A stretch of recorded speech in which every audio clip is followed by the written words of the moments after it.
Doctor ortho Ayurvedic oil and capsule. अब दर्द भी घुटने टेकेगा। पीएम मोदी ने बनाया रिकॉर्ड। पीएम मोदी के कार्यकाल के 12 साल पूरे। मुख्यमंत्री योगी आदित्यनाथ ने पीएम मोदी को दी बधाई। कहा, देशवासियों के विश्वास, स्नेह और आशीर्वाद की सामूहिक अभिव्यक्ति है ये कीर्तिमान।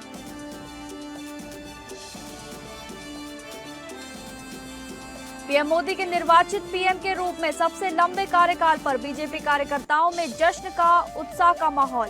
प्रदेश बीजेपी अध्यक्ष पंकज चौधरी ने लखनऊ के हनुमान सेतु पहुंचकर पीएम के दीर्घायु होने की कामना की।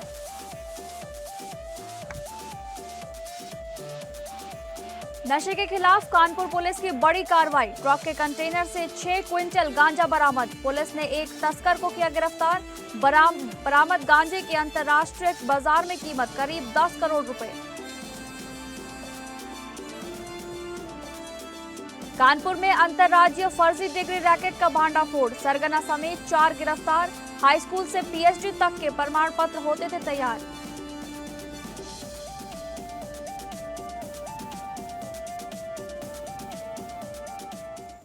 नमस्कार, मैं हूं डॉक्टर प्रसून। आज चर्चा लैंड जिहाद पर योगी आदित्यनाथ के मास्टर स्ट्रोक की।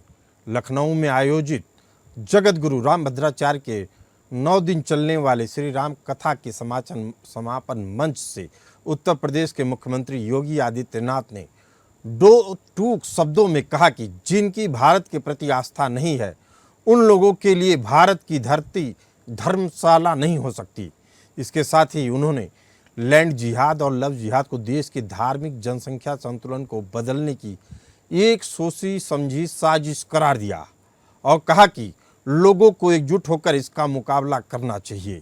जिसके बाद भारत नेपाल बॉर्डर पर सुरक्षा और व्यापारिक गतिविधियों को लेकर भी रणनीतिक बदलावों को लेकर चर्चा तेज हो गई है। आपको बता दें कि उत्तर प्रदेश के मुख्यमंत्री योगी आदित्यनाथ ने लव जिहाद और अवैध कब्जों को लेकर बेहद सख्त रुख अपनाया है। उन्होंने कड़ा बयान देते हुए कहा कि भारत की धरती धर्मशाला नहीं है। मुख्यमंत्री ने रामायण के पात्रों खर, धूसर, मारीच और सुबाहु का उल्लेख करते हुए कहा कि ये विनाशकारी शक्तियां भी उस दौर में एक तरह के लैंड जिहाद में शामिल रहीं, जो ऋषियों के आश्रमों और खाली जमीनों पर जबरन अपने तंबू गाड़ देती थीं और बस्तियां उजाड़ देती थीं। इस बयान का मूल संदेश यह है कि राष्ट्र की सांस्कृतिक विरासत, मूल्यों और राष्ट्र की आत्मा का सम्मान करने वाले ही आदर पूर्वक रह सकते हैं। जो देश के प्रति निष्ठा नहीं रखते, उनके लिए भारत कोई शरण स्थली या खुली धर्मशाला नहीं है। इस बयान के पीछे पिछले कुछ सालों में उत्तर प्रदेश के सीमावर्ती जिलों जैसे भारत नेपाल सीमा सटे जिलों में जैसे बहराइच, श्रावस्ती, बलरामपुर, सिद्धार्थनगर, महाराजगंज में जनसंख्या संतुलन में अप्रत्याशित बदलाव देखा गया है। खुफिया एजेंसियों की रिपोर्टों के मुताबिक इन संवेदनशील नो मैंस लैंड के पास और रेलवे लाइनों के किनारे अवैध मुस्लिम बस्तियों और मजहबी ढांचों का तेजी से विस्तार हुआ है। लैंड जिहाद शब्द का उपयोग या प्रयोग मुख्य रूप से उस पैटर्न को हाईलाइट करने के लिए किया जाता है जहां रेलवे, वन विभाग, ग्राम सभा की नजूल जमीन और पीडब्ल्यू की खाली जमीनों पर पहले से कोई मस्जिद, मजारों को स्थापित किया जाता है। फिर धीरे धीरे चारों तरफ उसमें एक अवैध प्रवासी मुस्लिम आबादी बसा दी जाती है। उत्तराखंड और असम के बाद उत्तर प्रदेश भी इसे आंतरिक सुरक्षा के लिए एक टाइम बम के रूप में देख रहा है।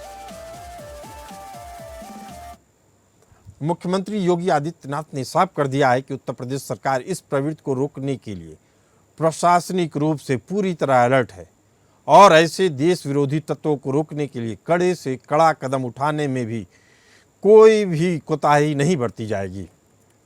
योगी आदित्यनाथ ने यूपी में एंटी माफिया टास्क फोर्स का गठन करके सरकारी जमीनों को अवैध कब्जे से मुक्त कराने के लिए जिला स्तर पर स्पेशल टास्क फोर्स को सक्रिय किया है।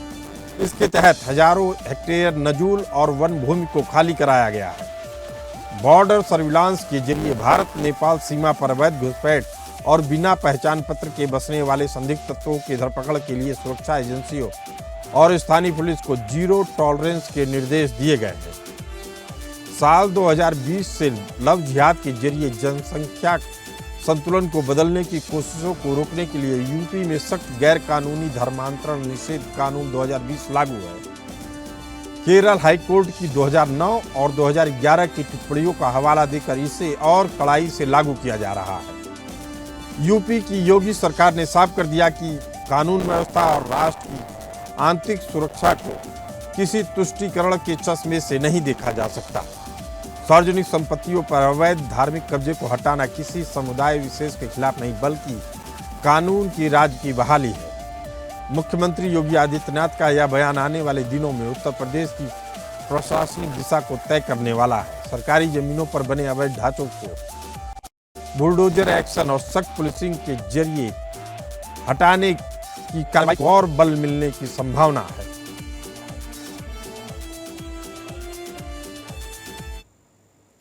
समाजवादी पार्टी और कांग्रेस जैसे विपक्षी दलों का आरोप है कि योगी सरकार जानबूझकर लैंड जिहाद जैसी शब्दावली का प्रयोग कर रही है। विपक्ष के अनुसार कानून का अपना एक दायरा होता है। यदि कहीं भी अवैध कब्जा है तो सरकार को उसे बिना भेदभाव के कानूनी कार्रवाई करके खाली करवाना चाहिए। विपक्ष इसे वास्तविक मुद्दों जैसे रोजगार, महंगाई से ध्यान भटकाने और आगामी चुनावों से पहले सामाजिक ध्रुवीकरण की कोशिश के रूप में इसे देख रहा है। इसी मुद्दे पर चर्चा करने के लिए हमारे साथ मौजूद हैं Vinay Rai ji, managing editor APN news channel, और निपुण आलम बायन जी, राजनीतिक विशेषज्ञ। आप दोनों मेहमानों का बहुत बहुत स्वागत है।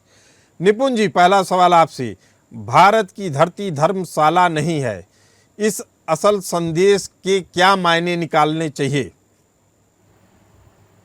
देखिए, जो सीएम योगी ने कहा जी, देखिए दोनों पहलू हैं। एक तो हम बात कहेंगे कि ये तो बात फैक्ट है कि भारत में कई जगह पर आप देखेंगे तो इस प्रकार के अवैध कब्जे होते हैं, चाहे वो सार्वजनिक जमीन हो, सरकारी जमीन हो, या धार्मिक आधार पर भी, धार्मिक स्थलों पर भी अतिक्रमण देखा गया है।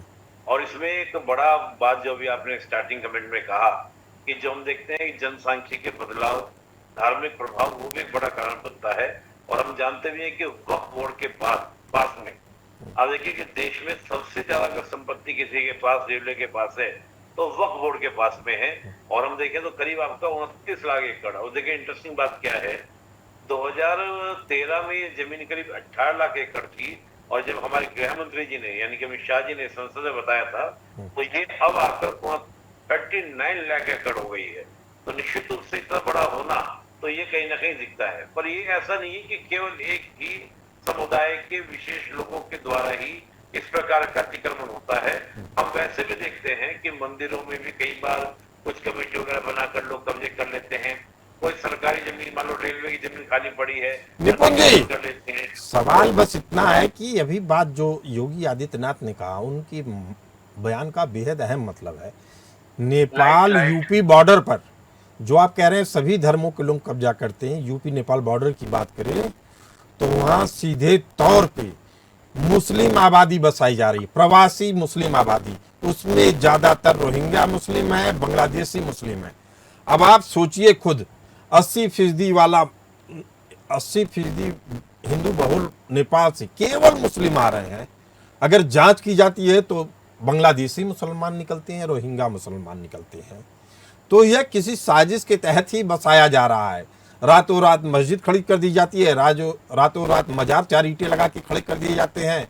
उसके बाद वक्फ बोर्ड भी अपना वो झंडा गाड़ देता है कि हमारी जमीन है। असल में ये झंडा इसलिए गाड़ा जाता है ताकि कानूनी विवाद का रूप देकर इस जमीन पे अस्थायी रूप से प्रवासी या अवैध तरीके से बसने वाले मुसलमानों को बसाया जा सके। यह एक षड्यंत्र के तहत हो रहा है।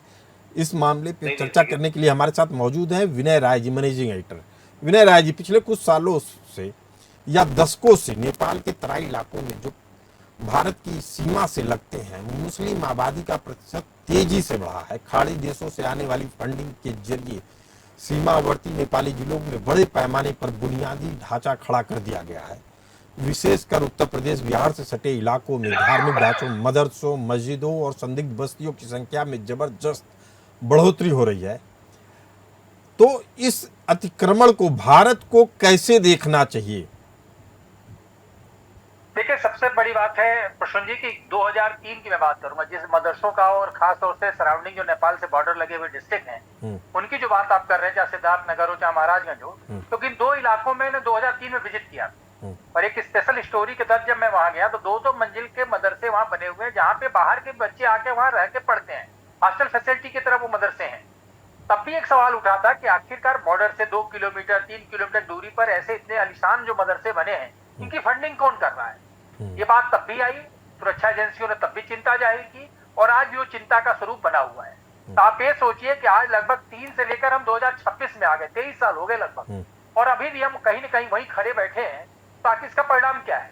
आखिर सरकार अगर कहीं न कहीं संवेदनशील होती या सुरक्षा एजेंसियां होती तो फिर वोट बैंक की पॉलिटिक्स किस बात की? अगर आपको लगता है कि नेशनल के इंटरेस्ट में ये चीजें नहीं है तो तोड़ के खत्म करिए। लेकिन आज अगर ये बात आई, चाहे बंगाल चुनाव में अमित शाह जी ने कहा या खुद उत्तर प्रदेश के मुख्यमंत्री योगी आदित्यनाथ जी ने एक राम कथा के दौरान इस बात का जिक्र किया कि भारत एक धर्मशाला नहीं है, तो धर्मशाला तो न तब था न अब है। और मैं तो कहता हूँ ऐसे लोग को चिन्हित करिए और देश के बाहर निकालिए। अगर कहीं से भी कोई शेल्टर पाएगा, चाहे पॉलिटिकल शेल्टर मिले या प्रशासनिक शेल्टर मिलेगा, तो आदमी अपना ठिकाना ढूंढ लेता है। तो सबसे पहले विनय जी, अगर आपकी बात मान ली जाए तो उस समय जो दौर था 2003 के बाद 2004 के बाद, तो कांग्रेस का शासन था, यानी अगर इनकी बसावट हो रही थी तो सीधे सीधे तौर पे राजनीतिक तुष्टीकरण साफ दिखता है। लेकिन अब विपक्ष फिर आरोप लगा रहा है, जिसमें समाजवादी और कांग्रेस जैसे दल शामिल है। कह रहे हैं जब भी राज्य में कोई चुनाव नजदीक आता है, रोजगार, महंगाई जैसे बुनियादी मुद्दों पर सरकार घिरती है, तब लव जिहाद, लैंड जिहाद की बात की जाती है और ध्रुवीकरण करने की कोशिश होती है। क्या यह वास्तव में योगी सरकार की ईमानदार कोशिश है इस मुद्दे को उठाने की, या केवल नैरेटिव गढ़ने की कोशिश है? विनय जी, देखिए, सबसे बड़ी बात है जिस बात की आप बात कर रहे हैं, इंडो नेपाल बॉर्डर खास तौर पे पूरा कोरस बॉर्डर है, कोई उससे फिनिशिंग नहीं है, एकदम खुला सीमा रेखा है। जिन बॉर्डर का हम जिक्र करते हैं जहां से गाड़ियां जाती आती हैं, मैं उसका अगर आपको एग्जांपल दूं तो वहां पर भी जैसे भारत से कोई लोडेड गाड़ी जा रही है नेपाल के अंदर, तो उनके बॉर्डर पे पूरी गाड़ी अनलोड होती है, पूरी गाड़ी का सामान उतारा जाता है, चेक होता है, फिर रखा जाता है। लेकिन भारत के अंदर ऐसा नहीं है। जब मैं खुद विजिट किया था उस समय की स्थिति ऐसी थी कि रैंडम किसी अगर सुरक्षा एजेंसी को लगता है 1000 गाड़ी 500 गाड़ी पर, तो एक गाड़ी को ऐसा वो कर सकते हैं, लेकिन हर गाड़ी के साथ ऐसी सुरक्षा नहीं थी। प्लस अगर आपको जाना है अंदर बाहर तो कोई चेकिंग नहीं है, आप गाड़ी में बैठ के चले जाइए या जेब में कुछ लेकर चले जाइए, कोई रोकने वाला नहीं। बाकी जो ओपन बॉर्डर गांव खेत से लगे उनका तो मैं जिक्र ही नहीं कर रहा हूँ, मैं तो सिर्फ सोनौली बॉर्डर और जो बुटवल बॉर्डर इनकी बात मैं कर रहा हूँ, जो खुले तौर पर ट्रकें जाती है, गाड़ियां जाती हैं। तो नेपाल तो संवेदनशील है कि आपकी गाड़ी जो जाती है भारत से या कहीं से भी जा रही हो उसको रोकता है, पूरा सामान उतारा जाता है, उसको चेक किया था। क्या भारत में फैसिलिटी तब नहीं हो सकती थी? और आज भी ये सवाल आज भी उसे खड़ी है, चाहे यूरिया की तस्करी हो चाहे तेल की तस्करी हो, आज भी होता है और सारे सिस्टम को लोग जानते हैं। तो मेरा तो एक स्पष्ट मत है कि केवल भारत पाकिस्तान सीमा को लेकर हम चौकसी क्यों करें? भारत बांग्लादेश में उतना संवेदनशील है, भारत नेपाल सीमा भी हमारे लिए उतना ही संवेदनशील। विनय जी, अब जो जानकारियां खुल के सामने आ रही हैं उससे साफ है कि बांग्लादेश के मुस्लिम रूट चेंज करते हुए इन बॉर्डरों पे बस रहे हैं, रोहिंग्या को बसाने की साजिश रची जा रही है और खारिज जो पैसा आ रहा है वही लगाया जा रहा है। ये केवल महज व्यापार का या केवल बसाने का नहीं मुद्दा, एक साजिश के तहत बसाया जा रहा है। हम चर्चा कर रहे हैं लैंड जिहाद पर, सीएम योगी के मास्टर स्ट्रोक की। हमारे साथ इस पर चर्चा करने के लिए मौजूद हैं मैनेजिंग एडिटर विनय राय जी। विनय राय जी, इस लैंड जिहाद के यानी भारत नेपाल सीमा पर लैंड जिहाद के असली गुनाहगार कौन हैं? किसके कारण से इनको सह मिल रही है? क्योंकि आप वहां रिपोर्टिंग कर चुके हैं, ग्राउंड रिपोर्टिंग कर चुके हैं, तो ताजा हालात के लिए आप किसे जिम्मेदार मानेंगे? देखिए, हम बॉर्डर के उस पार को दोषी क्यों माने? हम तो अपने पार वालों को दोषी मानेंगे जी। आप याद करिए, जो लोग भी पुराने जर्नलिस्ट हैं उनसे पूछेंगे, एक मिर्जा दिलशाद बेग हुआ करते थे जिसमें फेक करेंसी का बड़ा बोलबाला था कि नेपाल के रास्ते सीधे भारत के अंदर दाखिल होता था और मिर्जा दिलशाद बेग उसके सबसे उपयुक्त कैरेक्टर माने जाते थे। जहां तक मुझे याद है 1998 के आसपास उनकी हत्या हुई थी। जैसे अभी धुरंधर चल रही है ना कि लोग पाकिस्तान में जाकर धुरंधर मार रहा है, ऐसे उस समय नेपाल में किसी धुरंधर ने उनको गोली मार दी। तो सवाल ये उठता है कि अगर बॉर्डर की उस तरफ आपको पता है कौन हमारा दुश्मन है और क्या कर रहा है, तो उसको तो आप पकड़िए, चिन्हित करिए, जैसे भी चाहे आइसोलेट करिए। लेकिन भारत में कौन है, कौन उनको बॉर्डर के भाई इस तरफ शेल्टर दे रहा है, उसको भी चिन्हित करना पड़ेगा। क्योंकि जब तक आप अपने अंदर की कमियां दूर नहीं करेंगे तब तक दूसरे पे ब्लेम लगाने से क्या होने वाला है? राजनीतिक सह को आप कितना प्रतिशत देंगे कि राजनीतिक सह के कारण इस तरह की बस्तियों की बसावट हो रही है, अवैध बस्तियों की? जी, जाहिर सी बात है, पॉलिटिकल पावर के चलते सब कुछ होता है। आज की तारीख में ब्यूरोक्रेसी हो चाहे पुलिसिंग पावर है, उनको पता है कि अगर अच्छी पोस्टिंग चाहिए तो पॉलिटिकल शेल्टर चाहिए। पॉलिटिकल शेल्टर कब मिलता है? जब उनके लोग खुश रहते हैं, क्योंकि पैरवी तो लोकल के लोग ही करते हैं, उन्हीं के लोग तो करते हैं। जी, तो जो लोग भी इन्वॉल्व रहे इस देश के अंदर, इस प्रदेश के अंदर, वो कहीं ना कहीं सत्ता में उनकी पहुंच रही है, उनको बचाते रहे। वरना रातों रात 2 मंजिला अगर आपका मदरसा बनकर तैयार हुआ तो किसने पैसा दिया? वो पैसा कहाँ से आ रहा है? अगर उस मदरसे में 500,000 बच्चे पढ़ रहे हैं तो पैसा उनके खाने का, पीने का, उनके बाकी संसाधनों का पैसा कौन दे रहा है? ये कौन जांच करेगा? ये कहीं ना कहीं सिस्टम को लोग करेंगे। पॉलिटिकल बॉस जो होते हैं वही फाइनल लोकतंत्र में, यहाँ हमारे यहाँ पॉलिटिकल बॉस ही सब कुछ है। तो यहाँ के कहीं ना कहीं आपको पॉलिटिकल जो विल पावर है उसको मजबूत करने की जरूरत है। और जो भी सरकारी सिस्टम के लोग हैं उनको भी अपने आप को थोड़ा आंख नाक कान खोल के चलना पड़ेगा। देश हित पहले रखना पड़ेगा, अर्थ हित को बाद में रखेंगे तो सब कुछ ठीक हो जाएगा। चलिए ठीक है। निपुण जी हमारे साथ मौजूद। निपुण जी, क्या जैसा आप पहले भी बोल रहे थे, क्या सार्वजनिक संपत्तियों पे होने वाले दावों और वक्फ बोर्ड के पास दर्ज जमीनों के बीच क्या कोई सीधा टकराव दिख रहा है? चूंकि सीएम योगी के इस बयान के बाद यूपी सरकार राज्य की वक्फ संपत्तियों और सरकारी जमीनों का कोई व्यापक डिजिटल और फिजिकल ऑडिट कराने पर लग रहा है विचार कर रही है। जी, देखिए शुक्ला जी, पहले तो मैं नेपाल के ऊपर टिप्पणी कर दूं। देखिए, हमारे 2 देश ऐसे हैं हमारे पड़ोसी जिनके साथ हमारा कोई वीजा सिस्टम नहीं है, नेपाल और भूटान, एक ट्रीटी के तहत। और नेपाल और भारत का जो बॉर्डर है बहुत कंजेस्टेड बॉर्डर है। वहां से किसी भी तरह का, चाहे वो काउंटरफिट करेंसी हो या अवैध उत्पादन हो, बहुत आसान है। और आपको याद होगा एक बड़ी सोशल मीडिया पे चली थी एक महिला सीमा यादव कर, वो भी नेपाल के बॉर्डर से आई थी। तो निश्चित रूप से, और अभी हमने एक मूवी देखी थी, अभी जिक्र किया विनय जी ने, ये धुरंधर मूवी का, उसमें अगर आपको याद, उसमें दिखाया गया था, वो बिल्कुल सही बात थी कि बहराइच जो एरिया है वहां पर एक बाहुबली हुआ करते थे और वो कहीं ना कहीं नेपाल के रास्ते तमाम तरह का अवैध कार्य करते थे। तो जो अवैध कार्य है, हम ये तो नहीं कहेंगे कि नेपाल की धरती से, ठीक है, नेपाल से हमारा जो रिलेशन है उसको देखते हुए बेनिफिट लेने का प्रयास इस प्रकार की ताकतें कर रही हैं। और पाकिस्तान ने भी टारगेट नेपाल को ही किया है कि हम नेपाल के रास्ते से भारत में डिस्टर्बेंस। निपुण जी, तो इसका गुनाहगार किसे माना जाए? पॉलिटिकल सिस्टम को, लोकल पुलिस को? नहीं, इसमें एक इंटरेस्टिंग बात क्या है कि अगर हम 2011 में देखें जनसंख्या यहाँ की तो करीब 4.4% थी, जो बढ़कर अब 2021 की जनगणना अगर हम देखें नेपाल की जनगणना तो वहां के अकॉर्डिंग 5.1 हो गई है। तो निश्चित रूप से नेपाल के एडमिनिस्ट्रेशन से चूक हो रही है कि वो सीमावर्ती इलाकों में कैसे मुस्लिम आबादी बढ़ रही है। और भारत में भी अगर इस प्रकार की चीजें बढ़ी हैं तो यहाँ पर हम एडमिनिस्ट्रेशन की कमी भी कहेंगे, लेकिन साथ ही क्या है कि भारत और नेपाल के बॉर्डर की जो स्थिति है। विनय जी एक बात बड़ी अच्छी कह रहे हैं, नेपाल से हमें क्या लेना देना? आपकी जमीन पे कब्जा हो रहा है, आपकी जमीन पे मस्जिद मजार बन रहे हैं, तो नेपाल का कहाँ उसमें दखल है? आपको आइडेंटिफाई करना चाहिए कौन रोहिंग्या है, कौन बांग्लादेशी है, क्यों बसाए जा रहे हैं, पैसा कहाँ से आ रहा है। जो आदमी प्रवासी मुस्लिम आ रहे हैं उनके पास रहने खाने की दिक्कत है, हजारों करोड़ों रुपए के लगातार पूरे बॉर्डर पे मस्जिदें बन रही हैं, पैसा कहाँ से आ रहा है? ये सब किसी और की जांच की, कोई और जांच थोड़ी करवाएगा, नेपाल थोड़ी करवाएगा, ये तो करवाना हिंदुस्तान को ही है। उसके लिए कौन फेल्योर, किसका फेल्योर है? बात देखिए, इंटरेस्टिंग बात क्या है, भूटान से तो नहीं हो रहा है, बांग्लादेश से तो नहीं हो रहा है, पाकिस्तान से तो नहीं हो रहा है। नहीं, निपुण जी आपको मैं जो बताना चाह रहा हूँ आप समझिए, बांग्लादेशी मुस्लिमों को रीरूट किया जा रहा है। जी, विनय जी कुछ कहना चाह रहे हैं? हाँ विनय जी, पूरा कर लें, निपुण जी को पूरा कर लें दीजिए। देखिए, मैं यही कह रहा हूँ कि आज की डेट में बांग्लादेश की धरती से तो नहीं हो रहा है, डायरेक्ट इनडायरेक्टली बांग्लादेश की धरती प्रयोग कर रही है किसको भेजने के लिए, नेपाल की धरती को। तो मैं ये कहूंगा, देखिए हमारे गवर्नेंस का तो फेलियर है ही और हमारी जो एसएसपी है उसका भी फेलियर है। लेकिन सबसे बड़ी बात क्या है कि हमको यहाँ पर एक जॉइंट एक्शन कमेटी बनानी पड़ेगी जो भारत और नेपाल को दोनों को, क्योंकि ये समस्या भारत के बॉर्डर पे नहीं है, ये नेपाल के बॉर्डर में भी प्रॉब्लम क्रिएट हो रही है। तो हम दोनों का देश मिलकर कुछ प्रकार का एक जॉइंट मैकेनिज्म बनाए और वेरिफिकेशन करने के लिए। मुझे लगता है कि अब जॉइंट मैकेनिज्म से आगे की बात चल गई है, जिसको सीएम योगी आदित्यनाथ स्पष्ट तौर पे कह रहे हैं, उनका इरादा साफ है। विनय जी, राष्ट्रीय सुरक्षा और कानून व्यवस्था के मोर्चे पर जीरो टॉलरेंस को इस विकास मॉडल का ही एक अनिवार्य हिस्सा माना जाना चाहिए? देखिए, जहां तक योगी जी की बात है, जो आज बात वो उठा रहे हैं, योगी जी पूरे बॉर्डर से भली भांति वाकिफ हैं।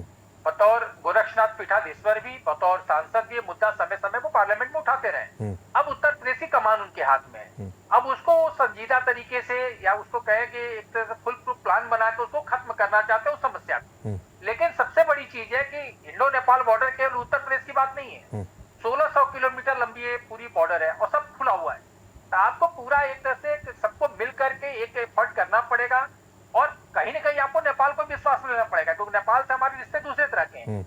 आप सीधे उसको पाकिस्तान की तरह ट्रीट नहीं कर सकते। तो सब कुछ देख दाख करके मैं इतना ही कहूंगा कि जो सस्पेक्ट है उसको तो आइसोलेट आपको करना पड़ेगा, और खास तौर से अपने बॉर्डर को अगर आप ठीक नहीं रखेंगे तो आने वाले समय में आपको बड़ी चुनौती का सामना आपको इंडो नेपाल बॉर्डर पे करना पड़ेगा। चलिए, वैचारिक रूप से यह बहस इस बात पर आकर टिकती है कि एक संप्रभु राष्ट्र के रूप में भारत को अपनी सीमाओं, आंतरिक जमीन की सुरक्षा के लिए जनसंख्या संतुलन पर कड़ी निगरानी की आवश्यकता है। इससे निपटने के लिए सख्त कदम की आवश्यकता है, लेकिन इस प्रक्रिया में यह भी सुनिश्चित किया जाना जरूरी है कि प्रशासनिक कार्रवाई पूरी तरीके से कानूनी हो, पारदर्शी हो, संवैधानिक दायरे के भीतर हो। आप सभी मेहमान इस चर्चा में शामिल हुए, आप लोगों का बहुत बहुत धन्यवाद। फिलहाल मुझे भी दीजिए इजाज़त। नमस्कार।